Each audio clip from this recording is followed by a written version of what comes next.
kejang-kejang, ya, jatuh-jatuh, muntah-muntah, nangis-nangis, seperti kesurupan setan.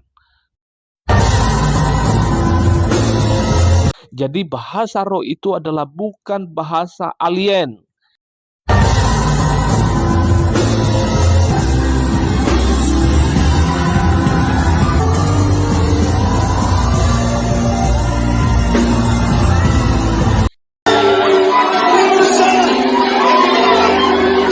Secara pribadi saya mengakui bahwa ada bahasa roh itu. Karena bahasa roh itu adalah satu karunia yang diberikan Allah kepada seseorang. Dan yang paling penting adalah bahasa roh itu adalah bahasa yang dimengerti oleh orang lain. Dari mana kita melihat peristiwa itu? Yaitu di dalam Kisah Para Rasul pasal 2. Bagaimana para rasul itu dipenuhi oleh Roh Kudus. Jadi bahasa roh itu adalah bukan bahasa alien yang tidak dipahami, yang tidak dimengerti oleh orang lain. Nah, jadi harus kita mengerti ini, harus paham ini, bahwa bahasa roh itu adalah bahasa manusia yang dipahami, yang dimengerti. Anda harus membaca Kisah Para Rasul pasal 2 keseluruhannya. Harus Anda baca itu supaya Anda memahami dan mengerti apa itu bahasa roh. Nah, pertama-tama tanda-tanda adanya bahasa roh, yaitu yang pertama adalah ada tiupan angin keras. Nah, jadi ciri-ciri utama kalau adanya bahasa roh, maka mesti harus ada tiupan angin keras. Dan hal ini di dalam gereja-gereja yang mempraktikkan bahasa roh, sama sekali itu tidak ada. Ya, tiupan angin keras. Paling yang ada adalah tiupan angin AC, tiupan angin kipas angin. Itu yang ada. Tetapi hal ini jarang sekali. Bukan hanya jarang, memang sama sekali tidak ada. Dan hal ini tidak bisa dimanipulasi oleh gereja-gereja atau oknum-oknum atau mereka-mereka yang senang menipu dengan bahasa-bahasa roh. Jadi tanda-tanda adanya bahasa roh yang pertama adalah yaitu adanya tiupan angin keras. Nah, saudara temukan ini dalam Kisah Para Rasul pasal 2 ayat yang kedua. Apalagi tanda-tandanya ada bahasa roh. Tanda-tandanya ada bahasa roh adalah ada lidah-lidah seperti nyala api. Jadi di dalam Kisah Para Rasul kita melihat bahwa waktu mereka dipenuhi oleh Roh Kudus, maka ada tanda-tanda lidah-lidah seperti nyala api. Dan coba lihat di gereja-gereja saat ini yang berbahasa roh. Adakah tanda-tanda ini? Seperti tiupan angin keras, lidah-lidah seperti nyala api, adakah demikian? Saya kira itu tidak ada. Dan jelas hal ini adalah satu kekacauan, ini adalah satu kekeliruan, dan ajaran yang salah tentang hal ini. Maka ada dua tanda-tanda ini kalau adanya bahasa roh. Oke, yang ketiga, perlu dipahami bahwa jikapun ada yang berbahasa roh, maka yang diperbolehkan itu adalah hanya 2-3 orang saja. Ingat, jikapun ada karunia bahasa roh itu, adanya bahasa roh itu, maka hanya 2-3 orang saja.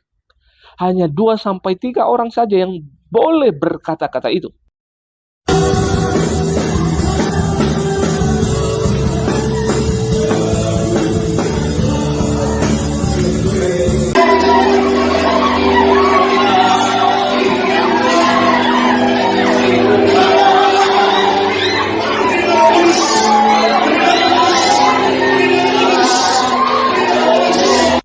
Tetapi kita melihat miris di gereja-gereja hari ini, semuanya satu gereja, semuanya berbahasa roh. Itu pun bahasa alien yang tidak dimengerti. Nggak tahu itu bahasa ada apa itu. Ya, kita nggak ngerti itu bahasa apa. Jadi satu gereja semuanya berbahasa roh. Nah, ini adalah melanggar apa yang dikatakan oleh firman Tuhan. Kita bisa temukan itu dalam 1 Korintus pasal 14 ayat yang ke-27. di mana disyaratkan di sana jika pun ada bahasa roh hanya 2 sampai 3 orang. Tetapi di gereja di hari-hari ini semuanya berbahasa roh, malah kejang-kejang ya, jatuh-jatuh, muntah-muntah, nangis-nangis seperti kesurupan setan.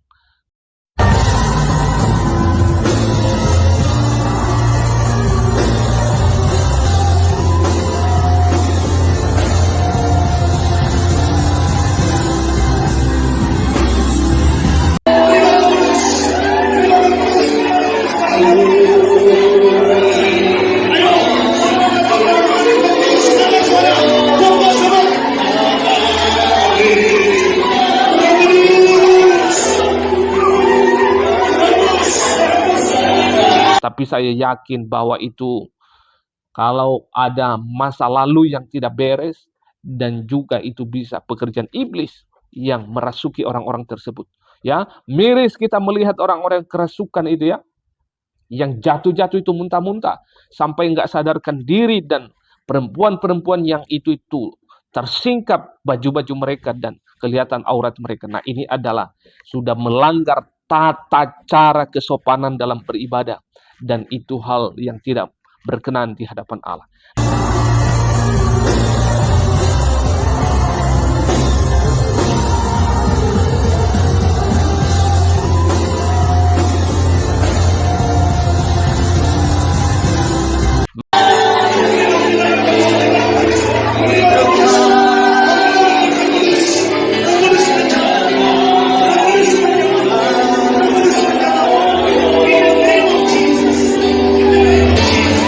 Maka jelas hal ini, jika ada bahasa roh, maka hanya 2 sampai 3 orang. Oke? Ini jelas ya. Yang ketiga, yang berikutnya adalah kalaupun ada bahasa roh, ini penting. Misalnya ada 2 orang sampai 3 orang ada yang berbahasa roh, harus ada yang menerjemahkan. Harus ada yang menerjemahkan. Tetapi miris di gereja-gereja hari ini, tidak ada yang menerjemahkan. Semuanya teriak, histeris, nangis-nangis, muntah-muntah, kejang-kejang, dan tidak sadarkan diri.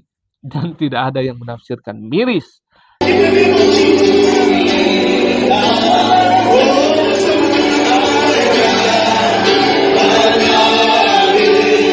Dan ini adalah ajaran yang salah, ajaran yang keliru di gereja-gereja modern, di gereja-gereja masa kini.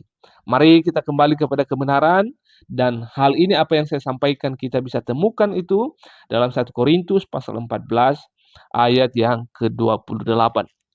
Mari kita kembali kepada kebenaran. Back to the Bible. Kembali kepada apa yang dikatakan Alkitab. Bukan ikut-ikutan. Bukan ikut-ikutan. Mari kita kembali kepada Alkitab. Mari kita baca bahasa aslinya, mari kita teliti, mari kita berpegang pada ajaran-ajaran bapak-bapak gereja, para teolog-teolog yang setia dengan kebenaran. Oke, terima kasih. Kiranya Allah Tritunggal akan terus menolong dan memberkati kita semua. Shalom.